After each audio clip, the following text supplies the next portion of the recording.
LiSTNR production. A warning. This episode contains graphic descriptions of violent crime involving a child. Please listen with care.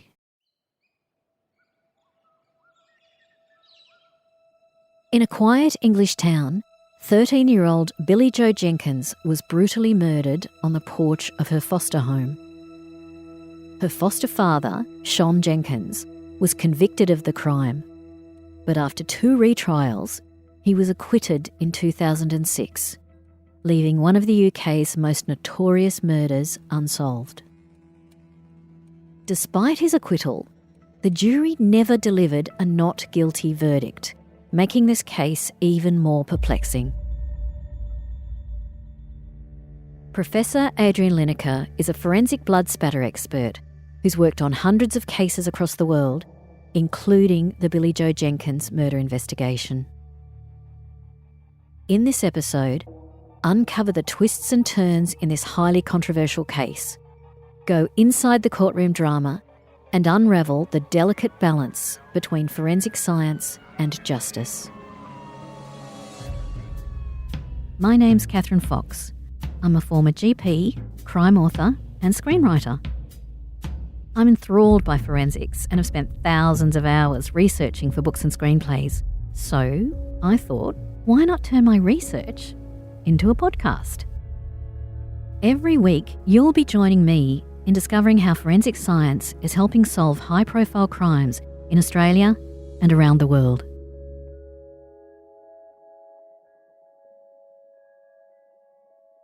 So Billie Jo Jenkins was horrifically killed, hit over the head a number of times with a blunt weapon. And this was at the back patio of a house. So you've got to imagine it's out the back patio. No one was in the house at the time, we understand, or maybe they were. She was a foster child of Sion Jenkins and his wife at the time. Sion Jenkins had gone out shopping. He'd gone out shopping for a thing called white spirit, which is to do with DIY. Interestingly, he didn't need to go out shopping for that white spirit because it was in the house. But he took 2 of his daughters. There were 3 natural daughters plus Billie Jo Jenkins, if I remember right. I think there were 4 daughters, actually. Oh, 4 daughters, you're right, correct. Anyway, no one was officially in the house. They'd gone shopping, had done a rather circuitous route. Oddly, he'd sort of wondered about whether he had his wallet or not and things like that. There's lots of issues about what Sion Jenkins did. There's no doubt that Sion Jenkins came back to the house with the 2 daughters. He went in with them.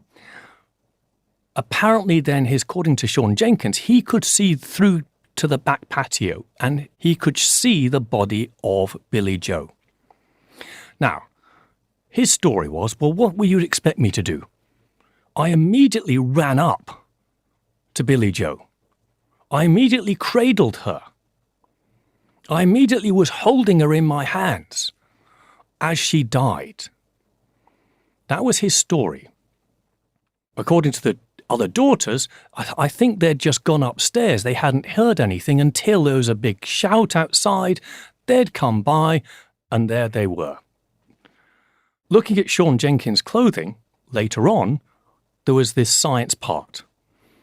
His clothing had something like 154 tiny blood spots on he was wearing a blue fleece. That makes you start to wonder. The first question that was raised was actually by the ambulance service when he finally called them. He said, my daughter's fallen and hit her head and there's blood everywhere. And they asked if she was breathing. And he said, I don't know, I haven't checked. So just initially, the response that you'd expect from a parent would be to check to see if they're breathing, alive, do they need comforting, are they in pain? None of those things was done. So in the context of what you've just told us, that's a little bit different from what the ambulance was called and told. There's quite a few issues with what Sion Jenkins said and actually then what transpired to be what we understand to be true. There's no doubt that a call was made. There's no doubt there's a recording of what Sion Jenkins said. It's rather contradictory to what he reported at the time. Also, shortly after the ambulance people arrived, he went back and sat in his car outside the house by himself. He says later on, I was in shock. I think it's difficult, though, to put yourself in the position of someone who's seen this, if Sion Jenkins' case was true. But his certainly behaviour beforehand and afterwards was not what you normally might expect. So, if he did do what he said, how could he not have had blood on his shoes, on his knees, on his chest, all of his clothing, if he had got down in that setting and done what he claimed to have done? Well, you are right. I mean, you're looking first of all at the clothing, and the clothing had these tiny blood spots all over his fleece. There was also some blood stains on his trousers and shoes.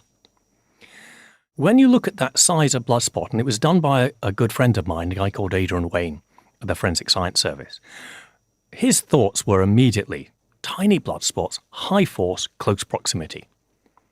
How would that happen? At that point, he is only looking at that blood pattern on the clothing. Now, he was given some scenario like there's a good chance this person was hit over the head a number of times. In effect, he was told there's lots of blood loss. Then you're looking at that stain pattern. It's all over you. Now, if you actually are low down on the ground, there are parts of your body which would actually get sort of covered by your own body. We call them voids. And you can account for that then. So you think about what part of your clothing is exposed to a source of wet blood when it's hit. And what we would do with these cases actually, and I was involved in some of this, we do a reconstruction with blood on a surface and hit into it. And you can see the sort of stain patterns you're going to get. And so as far as Adrian Wayne was concerned, his thoughts were that this is what you would expect if he were the assailant.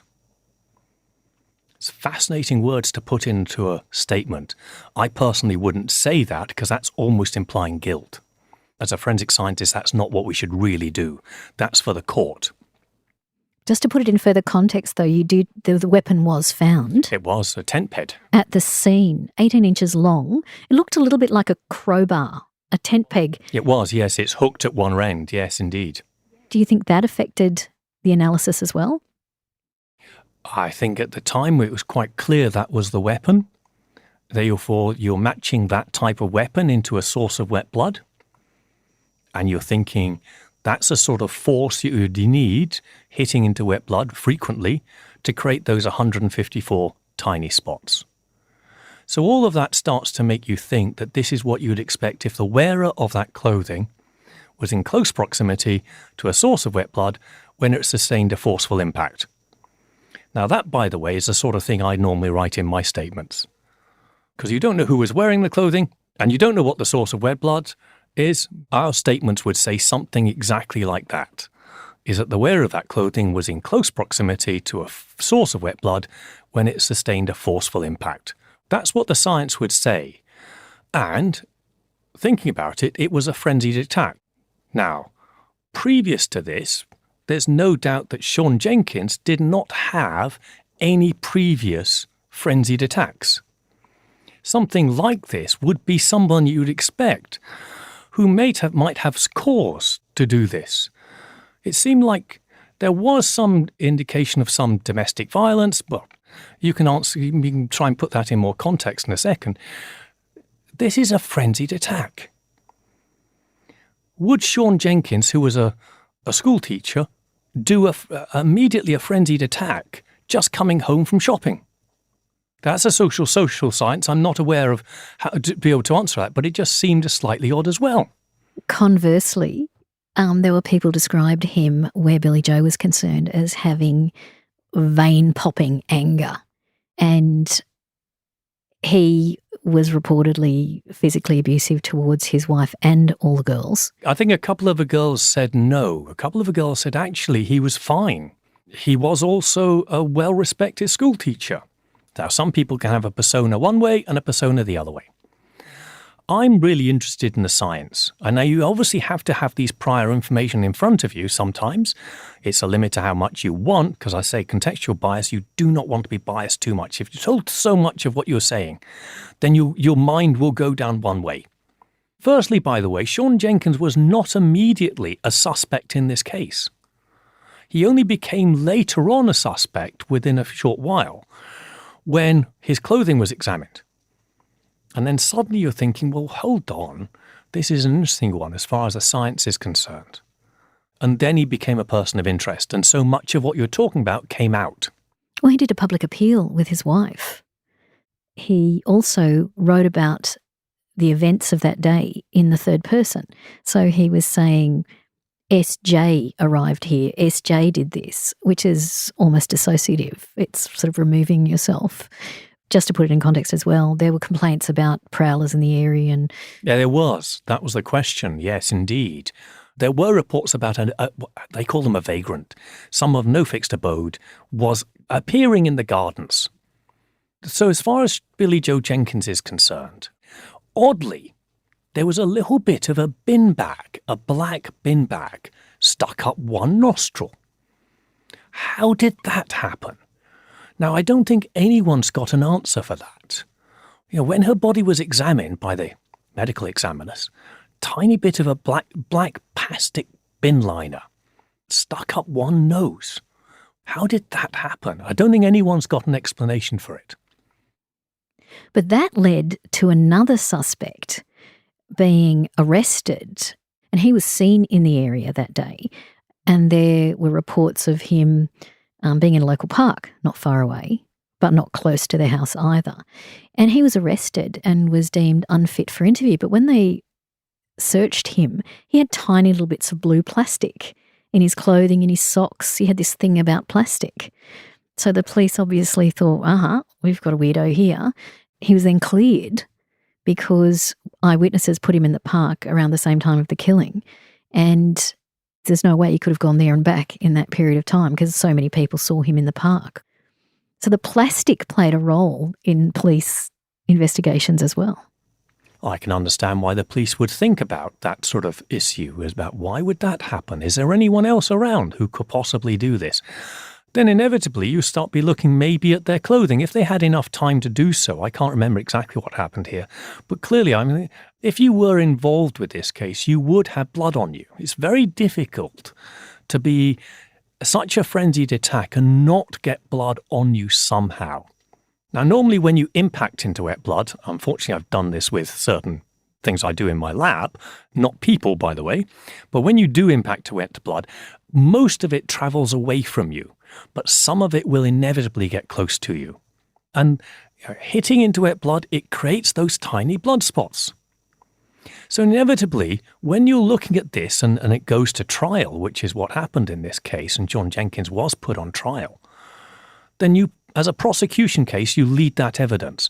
You're always open for cross-examination, and it only transpired later on, it came to pass, there could be a credible alternative explanation, and that was examined at trial.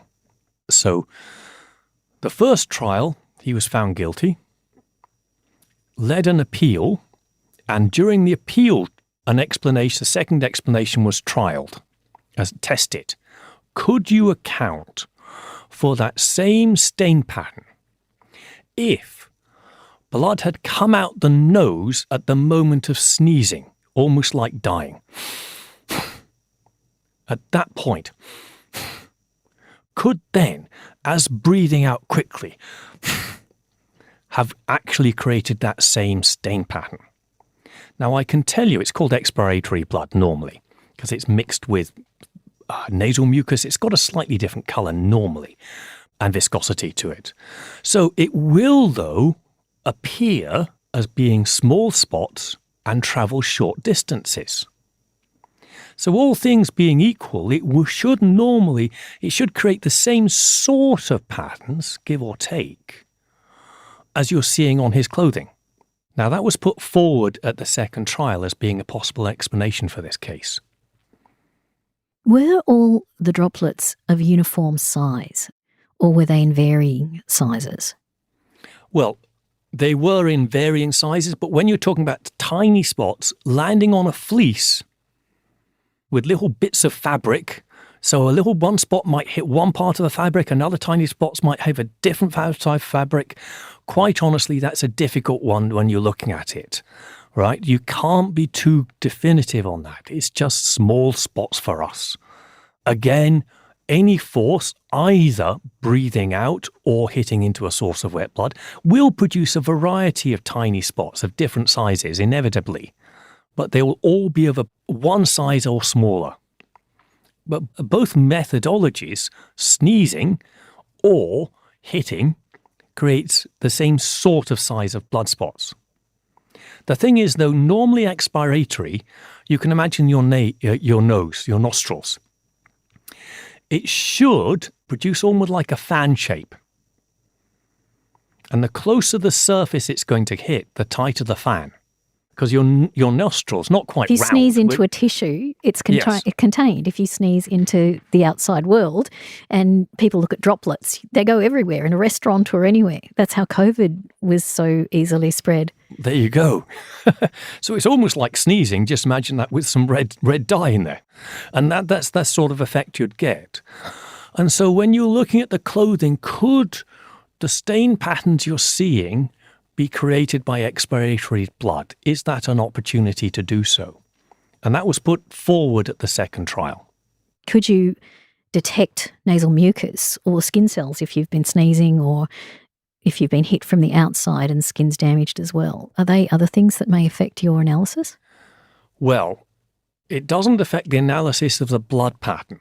But then if you look at the actual material, the biological material that's come out, and this was done, if I believe correctly, later on, then you could see, is there actually connective tissue?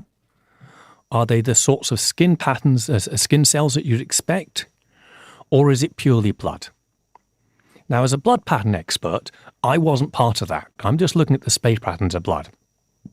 Later on, if you're told some certain information, you might have to reconsider what you thought and what you've said. But yes, you can then later on look at, under a microscope, what actually else is present there. To your knowledge, was that done?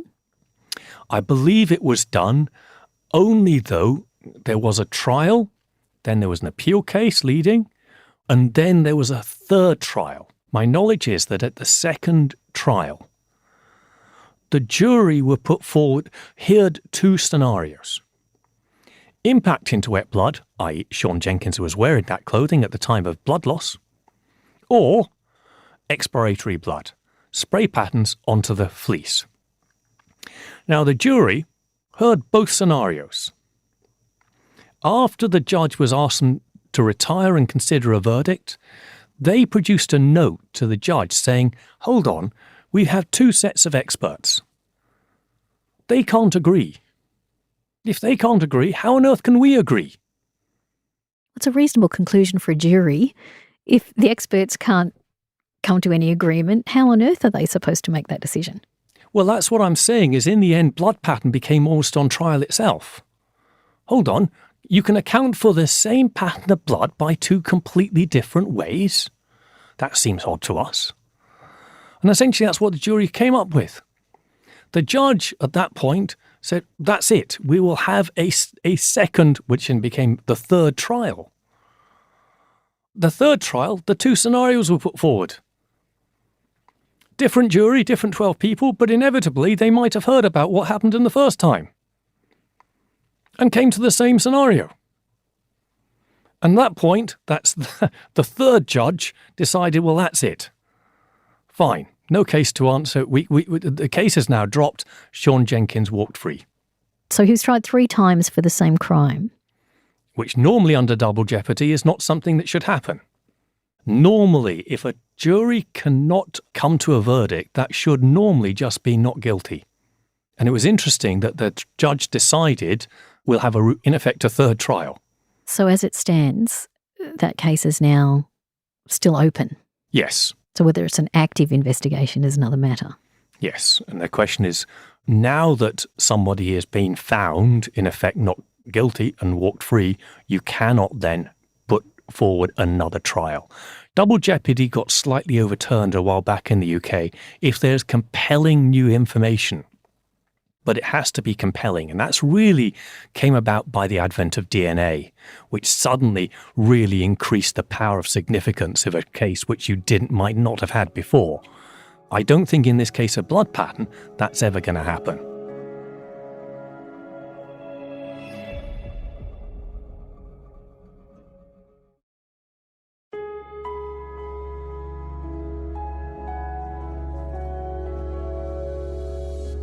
How common or rare is it the expiratory, that effort that can then cause blood? And for anyone wondering, it's more from if they've swallowed blood. If someone's got a broken nose, for example, or they've aspirated or swallowed it into their lungs.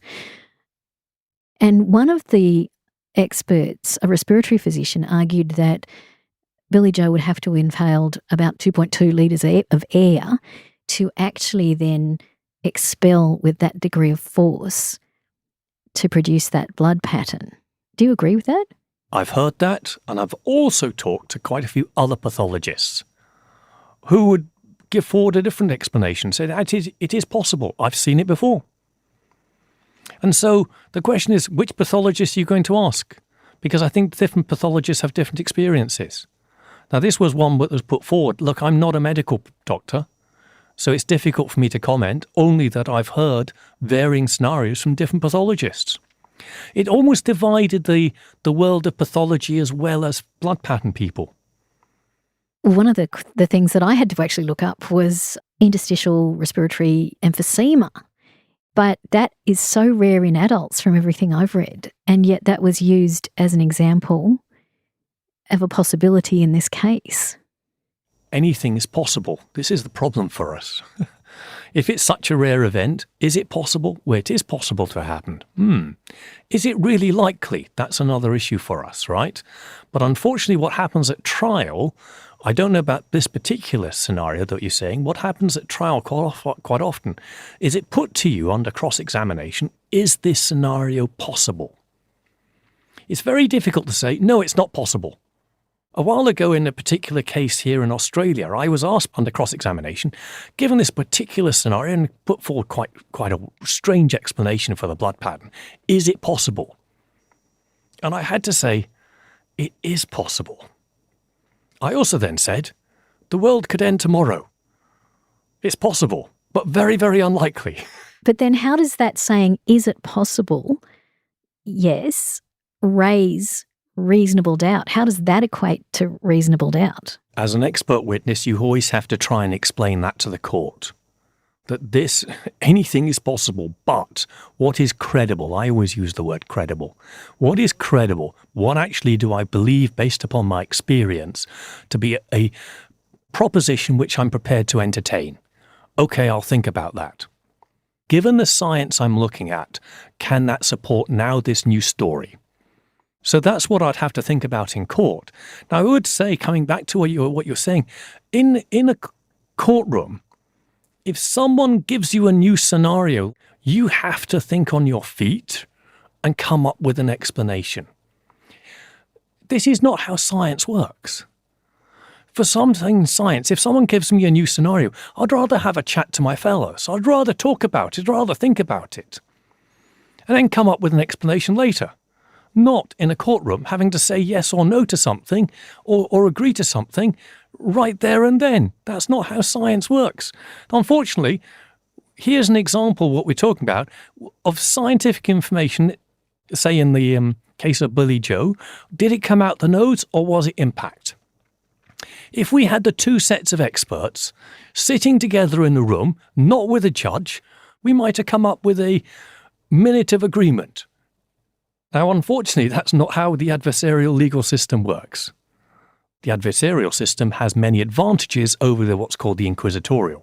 But inevitably, you end up with two sets of scientists, sometimes, in this case, coming up with different scenarios in the courtroom. And then the jury having to listen to that and come up with their own verdict. Interesting. That's why I say, as a scientist, we're having to go to court many times, it's a fascinating environment for us. But we understand the legal process is what it is. We have to somehow fit our science to it, which is an interesting prospect all along. We could talk forever about that. I just remember those words: common, rare, likely, unlikely. And if you're saying those words in court, and even if a group of experts get together and say, well, it's most likely, is it 51% versus 49%, or is it 99 to 1%? What does most likely mean? And in court, what does that mean to you as a scientist? In forensic science, largely we like to try and deal with actual numbers. I otherwise work in DNA, and in DNA we can come up with a number. In effect, how likely one event is compared to a number, and you can do that numerically.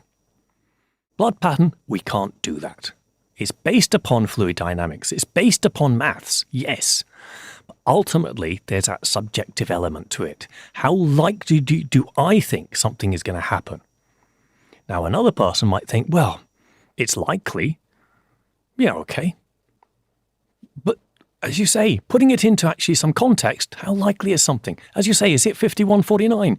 Or is it 70-30? I don't know. The English language doesn't cope with things like that. And not only that, when you're trying to portray that to a jury, what do they take from that?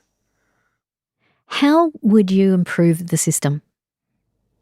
Well, I come from Scotland. You wouldn't know it from my accent, but I am Scots through and through. Now, in Scotland, we have a thing called precognition, which means before a trial, so if I'm acting for the prosecution before a trial, the defence case and the defence scientists or the defence barristers can come and see me. We can talk, not in a courtroom, but in an office. And I can go through what I'm most likely going to say. They can think about it. They could have the opposition team there. It's not under oath, but you can, in a different environment, talk about what it is you're going to put forward. I did defence work quite often. So in defence precognition, I would then meet with the other team. Go through what my questions, why do I think there's some issues here? You could do that outside of the trial. And then at trial, you are not allowed to bring in something new that was not discussed before. And I think it's an excellent system whereby you know at trial the sorts of arguments are going to be put forward. You can plan, you can get your answers ready, you can ensure that the jury hear clearly and coherently, maybe slightly two different sets, maybe though a joint means of agreement. This is what we think is the put forward. It's not perfect. I don't think any legal system can be perfect because it's designed for something different compared to complex science. But it's a really good system that I'm very happy with. How do you find court appearances? Do you become incredibly nervous before them, or are you confident? I say to anyone, and I say I've given evidence about, way over 100 times. I say to everyone, it's all about preparation, preparation, preparation. Know your information, know your case file inside out. Do I get nervous? Yes, I do. When my name is called, your heart does start pounding a bit. But if you're prepared, I have no issue about going to court. A lot of my colleagues do not like it. It's an alien environment. My feeling is that as a forensic scientist, it's the end point of what we do. I might have been at the crime scene, I might have gone through the process of certain analysis. Ultimately, you're giving evidence in a courtroom. That is your end point. You need to be skilled in that.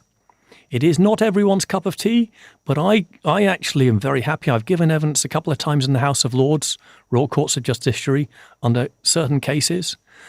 Yes, it is pressure. You know everything you say is being heard by the court. You know every answer is crucial. And therefore, you prepare. When questions are put forward to you, I say to everyone, think for a few seconds. And so while I've been given evidence, there is always a pause between the question put to me and me thinking about it. Then I will try and give an answer without ers, ums, you knows, and whatevers, and be as clear as possible to the jury. I've always swung my head around and faced the jury in answering. You make sure they understand, and you try and enunciate things clearly. You try and remove jargon as much as possible. But your role ultimately is trying to explain the science to the court. They are not blood pattern experts. They're not DNA experts. But they're there to hear your explanation of the science. Adrian, thank you so much for just the way you look at cases, the way you look at the legal system. Today's been so informative, and I'm incredibly grateful. Well, thank you. I've got so much experience. I'm almost coming to the end of my career here, but I honestly think that our job as scientists as well is to try and educate the general public about what we do. Forensic science is fascinating. I have had a fascinating career. I loved it. But I've got to be careful. Anything I talk about blood pattern, you do have to appreciate someone suffered. That's what I tell my students when I lecture on it. Someone suffered. That was a horrible case. Having been to scenes and I work with pathologists, what you see and what you're dealing with is unfortunately the dark side of human life. So anyway, I hope that's been sort of enlightening. It's a fascinating world of forensic science, and thank you very much for leading me down those questions.